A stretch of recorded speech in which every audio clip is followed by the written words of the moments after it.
A ti y te saludo por sexta ocasión desde un lugar secreto para contarte sobre algunos libros de los que hemos venido conversando y para platicarte hoy sobre los secretos de las abuelas. Antes de que te diga exactamente de qué vamos a hablar, vamos a hacer un pequeño recuento.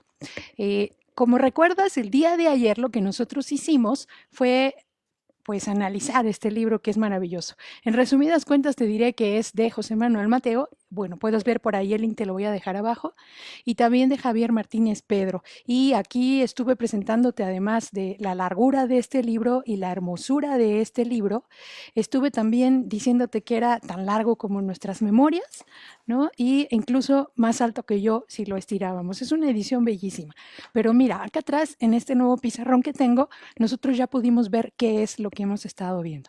Te cuento rápido. Durante la primera sesión, nosotros hablamos sobre la guerra, sobre las familias y sobre cómo reconstruirnos con el libro de Youmana Haddad, La hija de la costurera. Después estuvimos hablando sobre Calva y Brillantes como la luna y cómo convertirnos en personaje. Ese es un libro mío, de mi autoría. Después analizamos una maravillosa edición de Art Spiegelman, que es un libro arte y que además está hecha a partir de las ilustraciones del propio Art, y hablamos de la posmemoria. Después hablamos sobre las cartas y sobre cómo entrevistar con el libro de Helen Hub llamado 84 o 84 Charing Cross Road, que está hecho a partir de un intercambio epistolar durante 20 años entre un vendedor de libros de viejo en Inglaterra y una escritora en ciernes que después se vuelve famosa con el nacimiento de la televisión en los Estados Unidos. Esta es una edición súper interesante. Hola Nelly, saludos. Ahora de México y Nelly, entiendo, está en Avenida. Y en este mismo recuento, ayer presentamos Migrar y hoy vamos a ver un montón de cosas, es decir, un gran recuento. Me voy a hacer poquito para acá para que se vea. Primero mi amiga Tranza, miren, está de este lado. Tranza me acompañó ayer y yo dije que solamente me iba a acompañar cuando viéramos los libros infantiles, pero no quiso venir hoy, así que ahí la dejo. Y el recuento que vamos a hacer hoy, como ven acá atrás, es rapidísimo. Miren, hemos hablado de las imágenes y de que nuestra memoria es una especie, nuestra memoria autobiográfica es precisamente una especie de rompecabezas. Hemos hablado de que todo lo que nosotros decimos en referencia a las memorias de nuestros padres y abuelos, cuando nos duelen y cuando nos han dejado marcados, como el caso del 68, y no las hemos vivido, son posmemorias, es decir, no son nuestras, pero las heredamos. Y ese es un concepto de una mujer interesantísima que ya he comentado aquí, que vive en los Estados Unidos y que también, como el concepto de epifanías, que está acá atrás de mí, que son aquellos momentos interaccionales que nos han marcado tanto y que son como las huellas que seguimos de nuestra memoria, también vive. Este es un concepto acuñado por Norman Densing, norteamericano. Y también hemos hablado de cómo se hace la entrevista y del pacto autobiográfico. Quiero que te centres en eso. Cuando digo pacto autobiográfico, estoy hablando de lo que decía Philippe Lejeune, es decir, que nosotros tenemos que creerle a aquel que nos narra su historia que lo que está diciendo es verdad. No lo vamos a cuestionar. Cuando alguien decide abrirnos su corazón, cuando alguien decide contarnos lo que fue, como el caso de estas abuelas, entonces, ¿le creemos o no? Esto es lo que dice Philippe Lejeune y yo quisiera que nos centráramos ahí y también en algo muy interesante. Lo voy a ir contando a lo largo de este libro. Es decir, cómo es que en la entrevista la gente salva su cara y qué significa eso de salvar la cara. Seguro cuando tú has entrevistado a alguien, a lo mejor llegas al punto de hacer alguna pregunta que puede resultar indiscreta, políticamente incorrecta, y esa persona cambia. Yo te conté que cuando entrevisté a mi propio tío, en el video 2 lo puedes ver, para hacer mi tesis de maestría, y yo le pregunté sobre aquellas verdades ocultas. En mi familia, mi tío tenía ciertas estrategias, es decir, reía, cantaba, es maravilloso para contar chistes, un excelente narrador. Entonces comenzó a decirme todas sus aventuras amorosas, pero nunca me dijo lo que yo quería saber. Lo que él estaba haciendo desde la perspectiva de Goffman, que es el padre del interaccionismo simbólico, era salvar su cara, es decir, cuidar que yo no la viera, que yo no viera al verdadero tío. Bueno, ¿qué es lo que pasa? Eso sucedió con mi tío, pero ¿qué es lo que pasa con las abuelas? Inicio con este libro, que es un libro queridísimo, empezando por quien está en la portada. Esta mujer que está aquí ya no vive, pero se llamó Carmelita y era mi tía. Y te cuento, cuando hicimos este libro, mi hija, Abril, que entonces tenía unos 6, 7 años, me dijo, oye mamá, pero tu libro está mal, está defectuoso. Mira, ¿cómo es que tiene la foto rota? pero vamos a ver a lo largo de toda esta edición que las fotos que están aquí son como la memoria, es decir, son fotografías e imágenes que nosotros llevamos en el corazón, que sacamos a partir del lenguaje desde la emoción y que narramos tratando de reconstruir eso que nos contaron así, como esta foto rota, es decir, con pedacitos y papelitos de la memoria. Debo decir que esta es la segunda edición, es una edición, acá dice, de Laura Tie, tejedora de historias, esa soy yo, y es una edición de Fren Calleja Macedo, con un extraordinario diseño también de Mireya Guerrero Cercos, y con un apoyo editorial de Laura Irene González. Ellos tres hicieron la primera edición, que te muestro más adelante, esta es la segunda. La primera fue además un trabajo amoroso, porque aquí, como puedes ver, mira, te muestro un poco cómo es la estructura. No solo escribo yo, sino que esto es el resultado de un proyecto que yo inicié a partir de un blog que después te comparto, en donde comencé a contar las historias familiares. Y yo me daba cuenta, como los 29 autores que están aquí, que así como yo contaba historias familiares, todos tenemos esa necesidad de rescatar qué somos, de dónde venimos y de sacar los secretos de los abuelos y las abuelas. Y si ya no viven, entonces de reconstruirlos. Así que este libro se compone como de un gran menú. Eso fue una idea de Fren Calleja Macedo, porque yo tenía un montón de cosas en la cabeza y le dije, oye, Fren, tengo un proyecto, quiero rescatar historias. Y él me dijo, ¿por qué no le pones tejedora de historias? Y así le pusimos. Después le dije, tengo un montón de ideas y de memorias sobre mi abuelita, no sé si eran verdad o mentira, esta es mi abuelita. Él es su segundo gran amor y justamente es el abuelito Papis, así lo conocíamos. Tú puedes ver que esta no es una foto rota, pero sí corresponde a una memoria mía, ¿no? Como tú las debes de tener. Y este que está aquí es mi tío Pepe. Él vive hoy en día, tiene casi entre 50 y 60 años, me parece. Todavía no tiene 60, pero vive en los Estados Unidos. Y este es un prólogo que hizo Eliana Yunes, quien es la directora de la Cátedra UNESCO de Lectura en Brasil, una amiga muy querida, y lo nombró érase una vez una tejedora. Pero cuando yo le dije a Efren, ¿cómo le hacemos? Porque hay gente que me ha contado la historia de las abuelas y él se le ocurrió lo siguiente, que reuniéramos todas esas historias como se hace cuando uno va a un restaurante, porque cada una de las historias que comparten este libro se acompaña de recetas familiares. Así que vas a encontrar 2 recetas de birria diferentes, vas a diferentes y vas a encontrar postres, natillas que se cocinan distinto porque la vida es distinta en cada hogar y en cada historia familiar. Quiero leerte un poquito de lo que dice Eliana porque conjunta justo el proyecto Tejedora de Historias, que a su vez, junto con la creatividad de Fren Calleja, de Mireya, de Laura Irene, y con estas ideas que traía en la cabeza, dieron pie a este libro y yo te muestro ahora la segunda edición. ¿Qué dice Eliana? Dice, tejer es una actividad antigua que corresponde principalmente a las mujeres. No se sabe por qué. Tal vez por la habilidad con las manos para ciertas delicadezas, tal vez por la paciencia que demanda separar las fibras, enredar los hilos y después imaginar formas y diseños posibles para crear con ellos. El tejido aparece mágicamente entre las agujas y los dedos y toma la forma de lo deseado. Unos guantes, una cobija, una bufanda, un mantel.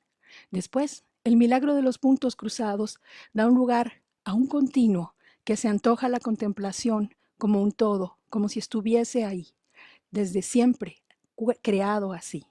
Así las mujeres antiguas, mientras bordaban y tejían, les fue permitido escuchar en la voz de los adolescentes la narración de novelas, cuentos y poemas cuidadosamente seleccionados. Mucho tiempo después, les fue dada la palabra en público. Hoy sabemos que el lenguaje es un tejido ricamente tramado con hilos que asocian la memoria, la experiencia, los sentimientos, la reflexión, que van vistiendo el mundo de sentido, en ese mundo sorprendente, aparentemente caótico en el que entramos al nacer. Bueno, Eliana nos cuenta aquí qué es lo que sucede con el lenguaje y con este entramado y con los hilos de la memoria, que es así como se llaman justamente estos videos diarios. Y termina diciendo, larga vida a las historias, a las esperanzas, larga vida a quienes somos tejedores. Y yo te invitaría entonces a que a partir de este ejemplo te conviertas en tejedor, en tejedora. Y ahorita que tenemos un montón de tiempo, quizá durante la comida, si tienes algún abuelito cerca, y si no lo tienes, bueno, está el teléfono, o si no tu padre o tu madre, puedas preguntarle aquello que nunca te atreviste a indagar. ¿Quién eres? ¿De dónde vienen? A veces no sabemos ni siquiera cómo se enamoraron nuestros abuelos, en qué trabajaba o soñaba nuestro padre de niño. Yo tengo el defecto de constantemente pedirle a mi papá que me cuente una y otra y otra y otra vez la historia de su vida y me encanta oírla, pero no a todos. Quizá ahora es el tiempo de escuchar, de abrir las orejas. Fíjate, hoy tengo las orejas tapadas, pero las tengo gigantes y aparte levantadas. Luego te contaré de cuando mi madre me quiso poner un tape aquí para que no fueran así, pero estas orejas me han permitido escuchar y coleccionar, como dije ayer, un montón de historias. Te muestro rápido. Esta es mi abuelita Carmelita, la misma, la que me enseñó a amar, pues amar el mambo, amar la música, amar la cocina y amarme a mí, sobre todo a mi voz. La que me enseñó con su propia actitud que yo no me tenía que callar ante ningún hombre, que yo no me tenía que sentar si lo que quería era bailar y que yo me podía vestir como se me diera mi gana, no importa lo que nadie dijera. Encima me dijo que tenía que sumir el estómago.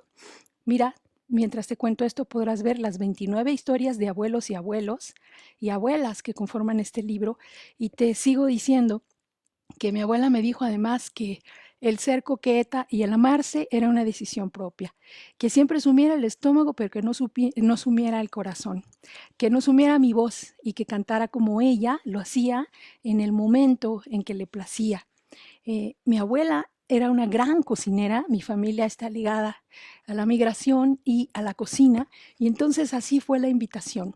Aquí tenemos una historia de Santiago de Chile. Te cuento que este libro reúne 29 historias de México, Estados Unidos, Argentina y Chile y España. Y tienen algo que habrás notado si vienes viendo estos videos, es decir, son historias relacionadas con la migración, porque la migración para mí es uno de los hilos que dirige mi camino de vida. Y bueno, también es importantísimo contarte que este libro está acompañado de ilustraciones, no de fotografías. Y las ilustraciones son elaboradas por Ricardo Figueroa, que es un ilustrador extraordinario. Entonces, después de cada historia familiar viene la receta que ellos nos comparten. Y podrás ver que hay recetas de hombres y de mujeres y hay un montón de historias favoritas. A mí todas me encantan. Te comparto un poquito. Esta es de Adriana Zink, poeta, blusera de Baja California y tiene que ver con lo que sucede ahora. Lo saco a colación porque esta es la historia de un abuelo chino que como el mío, que era un abuelo libanés, dejó su patria. Y te invitaría a pensar en eso particularmente hoy. ¿Qué significa dejar tu patria, salir de tu casa sin nada? Ayer hablamos de eso, quizá con la ropa que traes, quizá sin tu pasaporte, sin tu acta de nacimiento, como fue con mi abuelo, llegar a otro lugar, aprender ese idioma e intentar reconstruirte. Mira lo que dice Adriana Zink en un título que tiene que ver con un concepto que te explico luego, es decir, las memorias cercenadas. Cuando nuestra familia no se dice nada y nosotros crecemos preguntando quién es ese señor, qué es mi abuelo y que nunca me ha contado nada de sí. Te leo un poquito.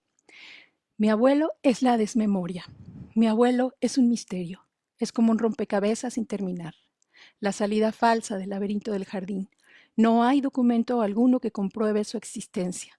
No hay tradición oral familiar que la cuente. Solo el silencio, un pasado lejano y oscuro, cuna de historias terribles y fascinantes. Mi abuelo es la desmemoria. Eso es justo lo que trata de combatir este libro, la desmemoria, pero también trata de respetar la verdad. En este ejemplo de la reina del sartén, Carla Yolanda, a quien llamamos cariñosamente Daniela y es maestra en Ensenada, nos regala también la historia de su abuela en otra fotografía rota, como puedes ver, rota como la denominó mi hija Abril y rota como los pedazos de memoria que constituyen esa historia familiar que a veces queremos recuperar. Pero lo bonito de todo esto es que tanto las historias como las fotografías que las familias prestaron son fotografías que se han resguardado a lo largo del tiempo. La gente me dijo, esta historia no supe si es verdad o mentira, y ahí vamos con Leyen. Yo no sé si esto que estoy poniendo es real, pero es lo que recuerdo. Y es ahí donde está la verdad. Si tú lo recuerdas, si tú crees que es así, entonces es tu verdad y nadie tiene derecho a cuestionarla. Y si tienes la oportunidad de entrevistar a tu abuelo, a tu abuela, a tu padre, a tu madre, a tu hermana o a quien te sobreviva, y tú decides creer esa verdad, entonces créela, porque la memoria de cada quien construye un escenario mnemónico, una verdad individual para cada uno. Esta historia, esta fotografía también verás que no está rota, pero es una fotografía que está borrosa. Así son nuestros propios recuerdos. Esta es una historia de Alberto Atié, a quien quizá conoces y que yo conocí después sin saber que era mi tío, y cuando lo vi me quedé impactada. Este es su padre, pero es muy parecido a mi abuelo Farid, de quien te he contado, y la memoria de mi abuelo Farid es así en mi vida. Yo no lo recuerdo mucho, no recuerdo su voz y sin embargo escribo y escribo y escribo de él. Aquí nos comparte un espagueti árabe. Esta es una historia espectacular. Hay varias historias relacionadas con el exilio, con las guerras, y esta está relacionada, La Noche Vieja, con la Yaya, que es de Josefa Osuna, de Hermosillo, Sonora, con las familias que salieron y que fueron recibidas en México después de la Guerra Civil Española, ¿no? Sin duda en este libro encontrarás que las guerras no solo se libran cuando hay espacios bélicos y enfrentamientos políticos, sino también en la propia casa. Esta es otra mujer, como mi abuela, que no tuvo miedo. Ella es de Jalapa, y bueno, la escribe su nieta, Ana Mónica Ávila González, La cocina de la casa de Ma. Y puedes ver que es hermosa, todas son hermosas, pero lo interesante es cómo libraron sus batallas. Las batallas frente a una sociedad, las batallas frente a las familias, las batallas frente al marido cuando estaba ausente o presente, o las batallas frente a lo que se quería hacer.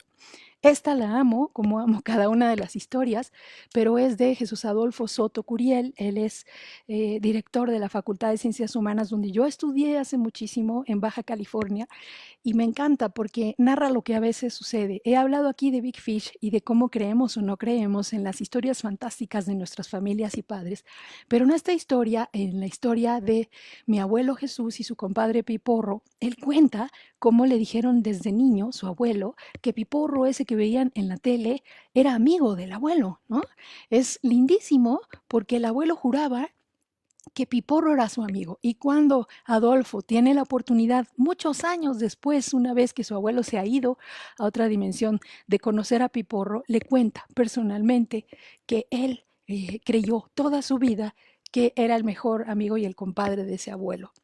Esta es también parte de mi familia y es una historia escrita desde Houston, en Estados Unidos, Houston, Texas, y es de Claudia Margarita Reyes Atié.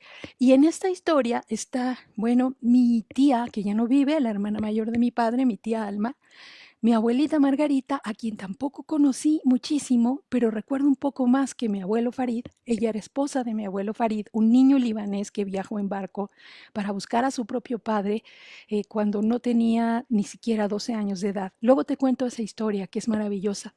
Y ella es mi bisabuela. Tampoco la conocí, pero toda mi familia, particularmente mi tía y mi padre, dicen que me parezco a ella porque decidió dejar a un marido que la trató mal.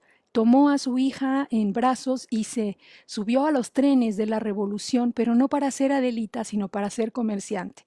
Entonces no tuvo miedo, aunque yo creo que lo tuvo, y vivió esa guerra revolucionaria mexicana enfrentándose a muchos hombres, cuidando su integridad. Dicen que me parezco a ella por eso, que me parezco a ella por rebelde, y que también me parezco porque ella nunca se peinaba y yo cuando tenía cabello, que algún día te enseñaré, pues por más que me peinaba tampoco terminaba bien.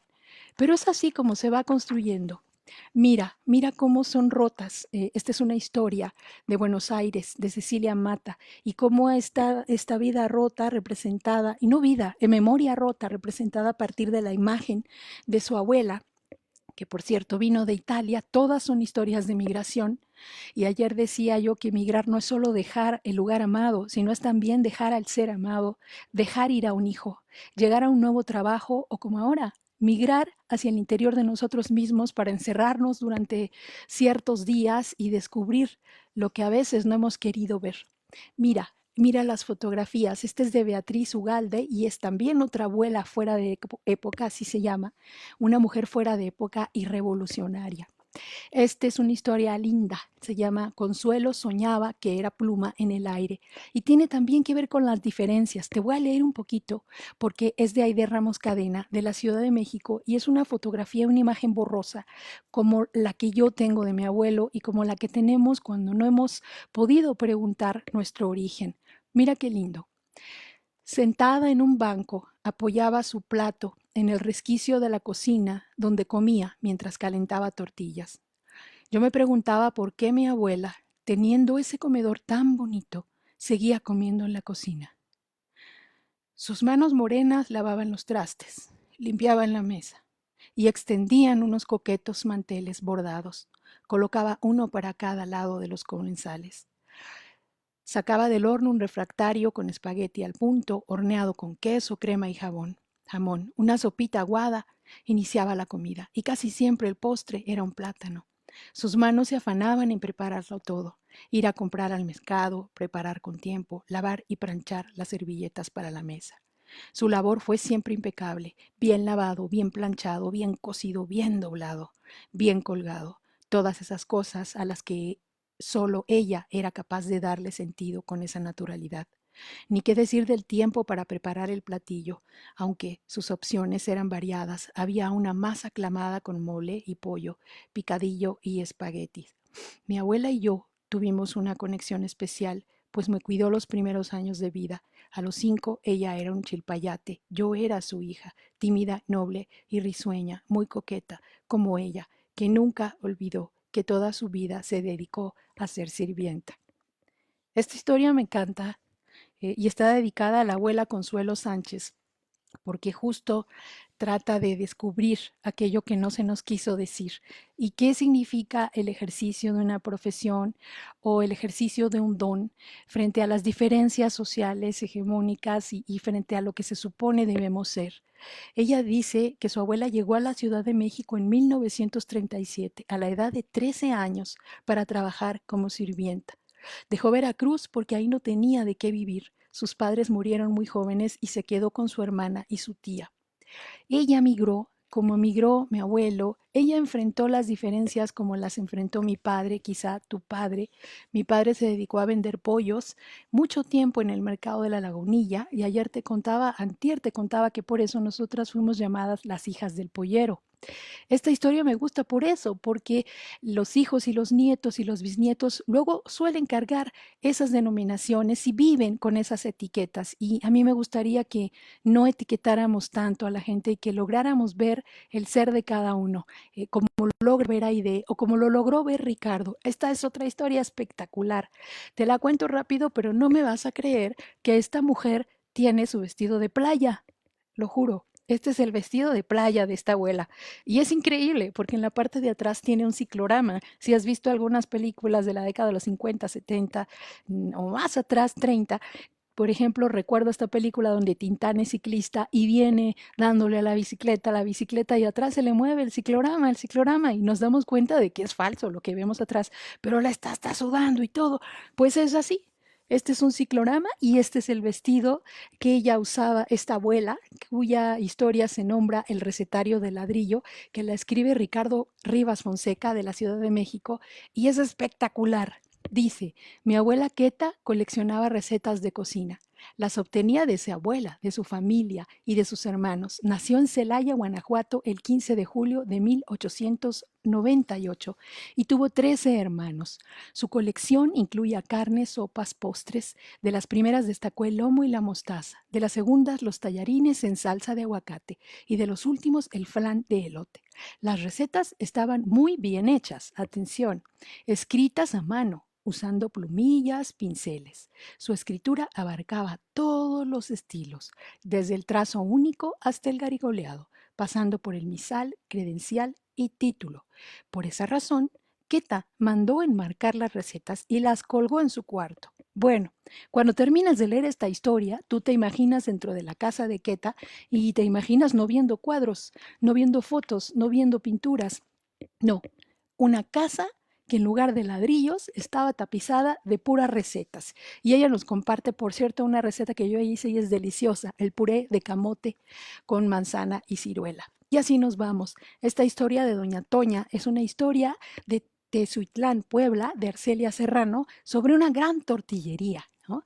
Hay varias tortillerías. Esta otra historia de Mireya Biaidú, quien está en Oaxaca y es bióloga en Mazunte, que cuenta que a veces no sabe uno con quién irse, si con la abuela materna, con la abuela paterna, como nos pasa con el amor y como nos pasa cuando nos casamos o incluso cuando elegimos alguna carrera. Esta historia es extraordinaria. Se llama Gelatinas Intelectuales de Supervivencia, es de Rebeca Aramoni. Cuando la conocí, Rebeca dirigía el Instituto Nacional de Psiquiatría. Cuando la conocí virtualmente, porque nunca la he visto personalmente. Este libro nació antes del Facebook, por cierto, y esto que te estoy mostrando es la segunda edición. Y aquí habla de cómo a veces también nos etiquetan desde la familia. Te leo.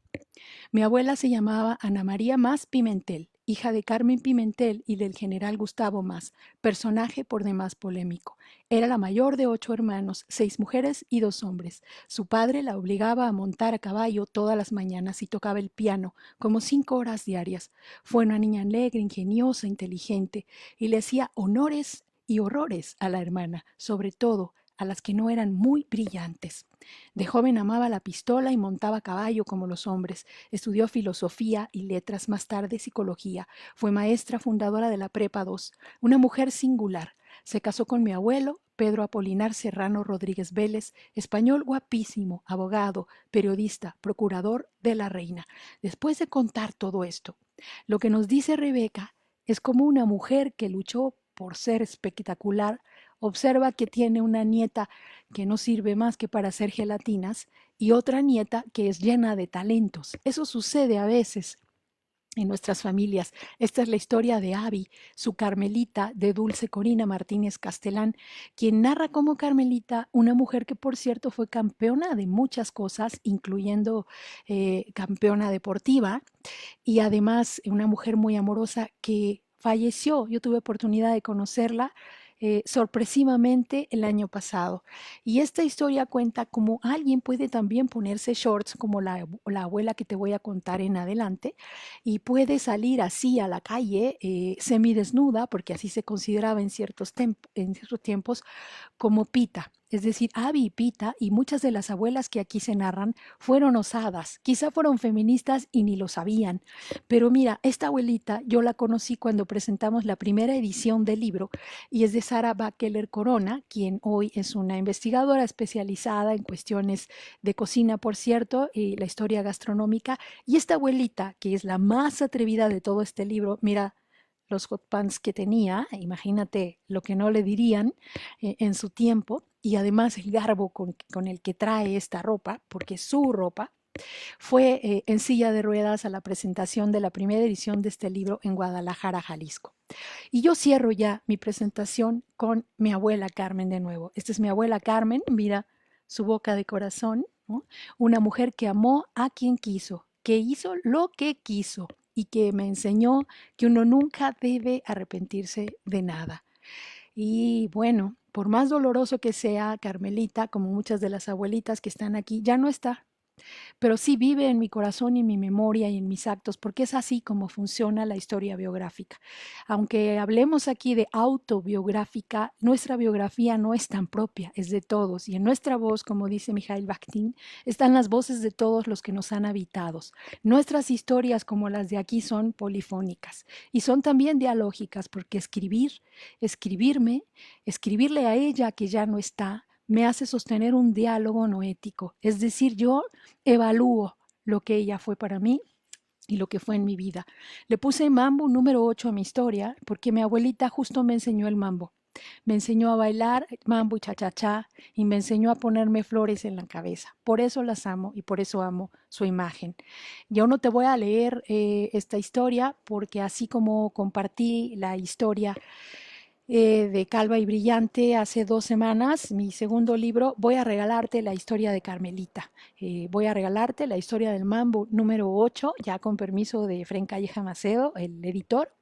y la voy a colgar aquí, si puedo, mañana miércoles, para que tú la puedas leer. Yo me despido con ella. Esta es una de las muchas fotografías que seguro tienes de las abuelitas o personas que iban caminando por el centro. Esta es la calle 5 de Mayo y de pronto los fotógrafos, clic, le tomaban una foto. Pero es espectacular cómo describo esta imagen que yo no logré ver, pero llevaba en mi cabeza siempre. Me imaginaba una abuelita vestida de una forma, con una cintura que yo nunca he tenido.